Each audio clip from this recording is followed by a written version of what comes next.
Hi guys, it's Carol. How you doing? I'm got on clothes. This is a shirt, not pajamas. My daughter just came over. Now I have 4 kids and 1 daughter-in-law, and none of them watch my videos except my daughter that lives across from me, and she only watches sometimes.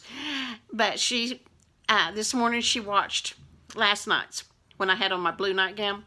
She came over and she said, "Mom, now you're decent, but did you know that people can tell that you are filming videos in your nightgown?" Yes, I do know that. I'm completely covered up. It's just cloth. Pretty much just like the t-shirts I wear all the time. But I'm sorry if I've offended any of you by wearing my nightgown. I apologize. Just let me know. One of my favorite YouTube ladies is Money Mom. She sometimes films her videos in her nightgown, so I figured if she could, I could too. You know, I'm retired. Some days I don't get out of my pajamas. If I'm not going anywhere and I'm not expecting anybody and I'm comfortable in my pajamas, I wear them all day if I want to. Oh my goodness. I'm just trying to stay warm today. It's 5:30. It's 21 degrees outside and getting colder.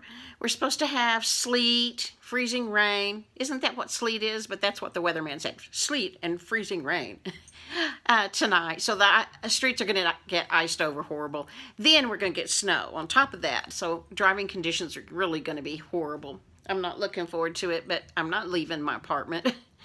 The dogs and I'll be just fine. Oh goodness, what else was I going to tell you? Today I've been binge watching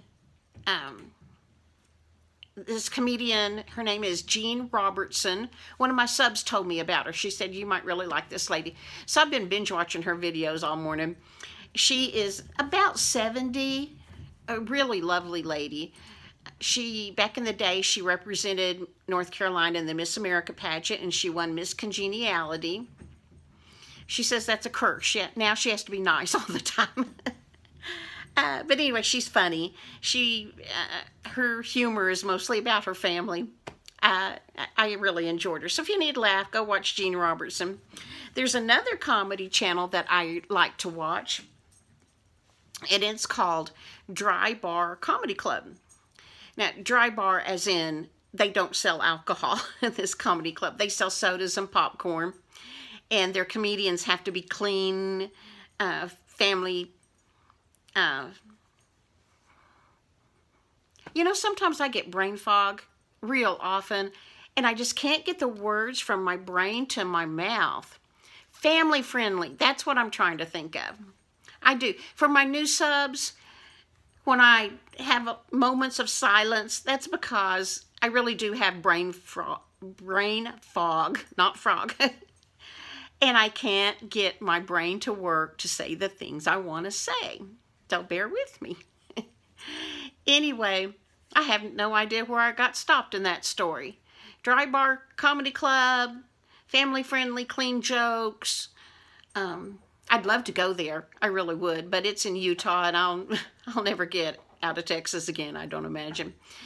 But it'd be fun to go. Okay, guys, I guess that's about all I know. I just wanted to say hi. Leave me a comment.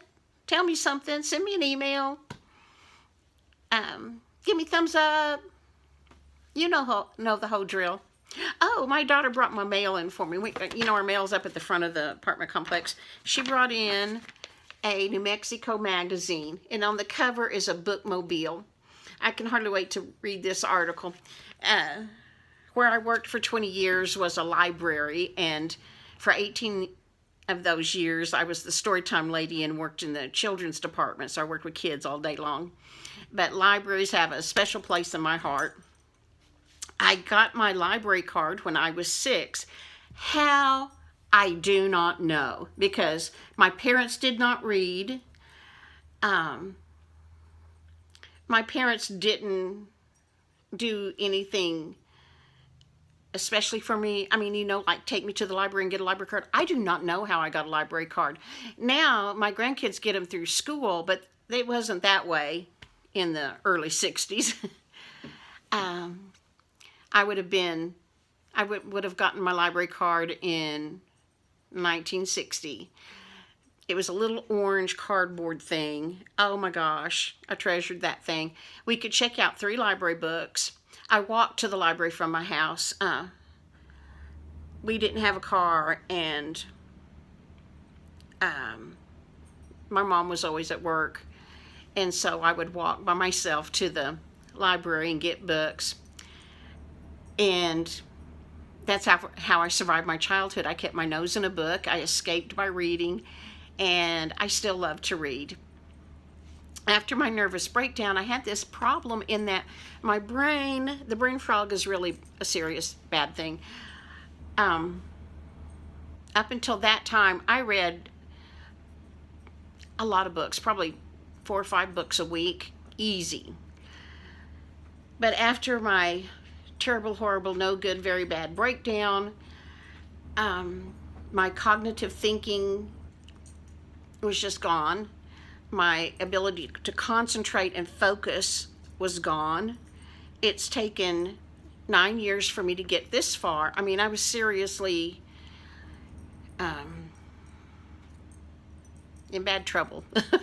I mean, my brain just went to mush. And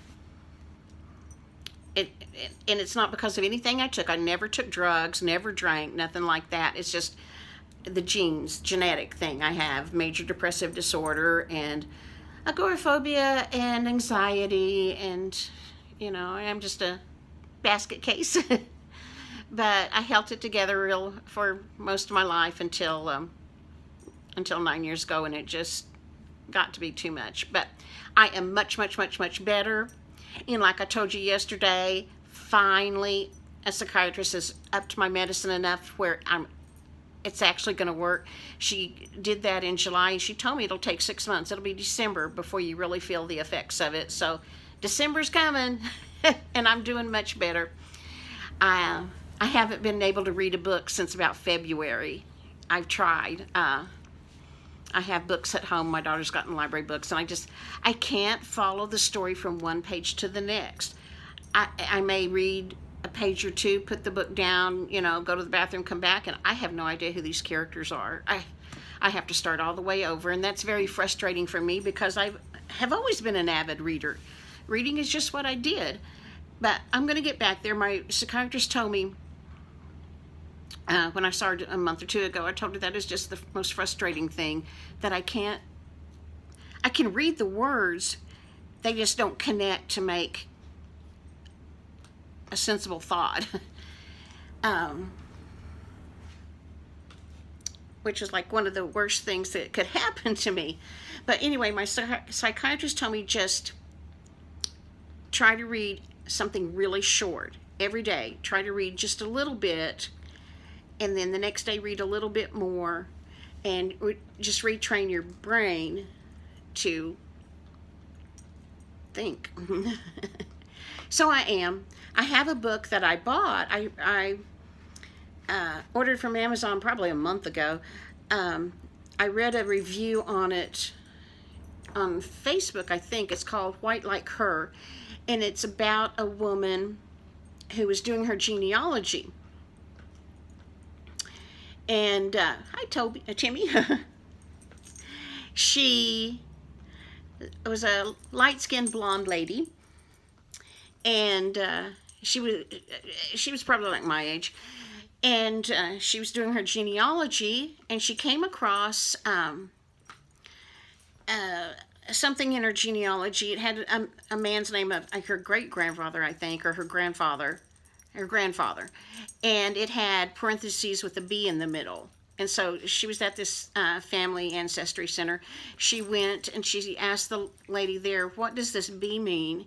And she said, "Black." And this lady was totally shocked. She did not know she had any black ancestors at all. And so she did a lot of research and discovered that, yes, her grandfather, her mother was actually black, but she passed as white. And that's why the book is called White Like Her.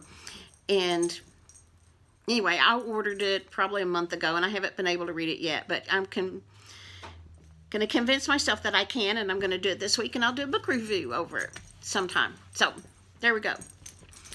Okay, I don't know anything else. I think I'm going to go, and I will talk to you later. Give me thumbs up. Give me, leave me a comment. Tell me anything you want to. Just tell me something. Send me an email. My email address is down there.